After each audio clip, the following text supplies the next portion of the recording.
Rekaman sulit dengan akhir yang menyedihkan bagi seorang pejuang angkatan bersenjata Ukraina diterbitkan di media sosial Telegram pada Rabu 27 November 2024. Sekelompok pejuang angkatan bersenjata Ukraina yang mencoba menembus desa Zuralyovka, wilayah Belgorod, tidak mendapatkan izin dari militer Rusia. Alhasil operator drone Rusia memberikan serangan ancaman yang pada akhirnya membuat semua tentara Ukraina kabur dan meninggalkan salah satu rekannya yang tak berhasil naik ke atas mobil.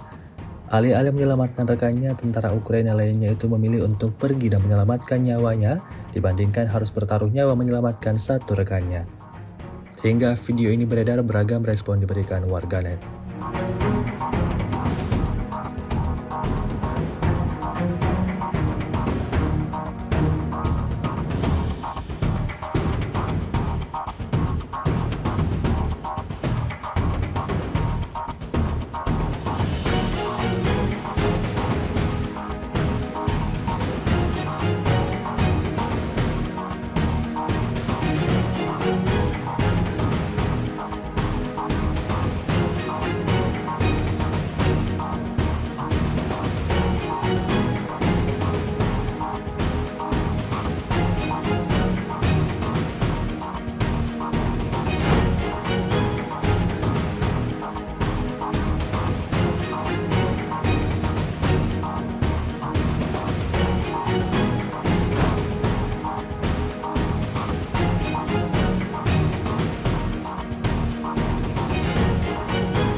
Download Tribun X sekarang, menghadirkan lokal menjadi Indonesia.